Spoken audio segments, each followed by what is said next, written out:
لیکن میرے آقا نے دعا کی، اے اللہ عمر کے ذریعے سے اسلام کو عزت عطا فرما۔ صحابہ کہتے ہیں جس دن سے عمر ابن خطاب نے اسلام قبول کیا، فاروق اعظم سے پہلے 39 لوگ مسلمان ہو چکے تھے اور فاروق اعظم 40ویں نمبر پر مسلمان ہوئے۔ اور اس دن کے بعد سے اسلام کو کیسی عزت ملی، یہ فاروق اعظم کا کارنامہ کیا ہے، سیدنا فاروق اعظم کی کوششیں کیا ہے، فاروق اعظم کی کاوشیں کیا ہے۔ سیدنا فاروق اعظم جب اسلام قبول کرتے ہیں، اسلام قبول کرنے کے بعد اپنے قریب آقا سے پوچھتے ہیں، یا رسول اللہ میرے ماں باپ آپ پہ قربان، پہلے تو یہ سنیں کہ جس دن فاروق اعظم نے اسلام قبول کیا اس وقت میرے آقا دار ارقم میں موجود تھے۔ فاروق اعظم کے اسلام کی خبر کو سن کر صحابہ نے خوشی میں اتنی بلندی آواز کے ساتھ، اتنی بلند آواز کے ساتھ نعرہ تکبیر بلند کیا کہ مکہ کے در و دیوار گونج اٹھے۔ صحابہ کرام فاروق اعظم کے اسلام لانے کا نعرہ لگاتے ہیں، اور جب فاروق اعظم مسلمان ہوئے تو پوچھا آقا کیا ہم حق پر نہیں، کیا ہم حق پر نہیں ہیں؟ آقا نے فرمایا عمر حق پر ہے۔ پھر پوچھا حضور جب ہم حق پر ہے تو اس چھوٹے سے کمرے کے اندر ہم چھپ چھپ کر نماز کیوں پڑھتے ہیں؟ ہمیں اعلانیہ نماز پڑھنی چاہیے۔ یہ فاروق اعظم کی کاوش ہے، یہ ان کی کوشش ہے۔ حالانکہ حضور سے زیادہ طاقتور کوئی نہیں، لیکن یہ میرے کریم آقا انداز ہے جسے چاہے جیسے نواز دے، یہ مزاج عشق رسول ہے۔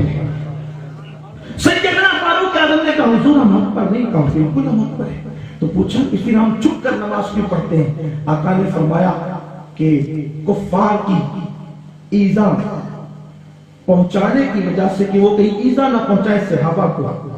فاروق اعظم نے کہا حضور چلیے ہم صحن کعبہ میں نماز پڑھیں گے اور میں دیکھتا ہوں کہ آپ کو نماز پڑھنے سے کون روکتا ہے۔ تاریخ میں آتا ہے کہ سیدنا فاروق اعظم آگے آگے اور آخری میں حضرت سید الشہداء امیر حمزہ پیچھے پیچھے، ایک آگے ایک پیچھے، اللہ اکبر یہ چلے۔ اور عمر ابن خطاب نے فرمایا جس کو اپنی عورتوں کو بیوہ کرنا ہو اور اپنے بچوں کو یتیم کرنا ہو، اب وہ میرے رسول کو روک کر کے بتا دے کہ کعبے کے سامنے میں نماز کیوں نہیں پڑھتی۔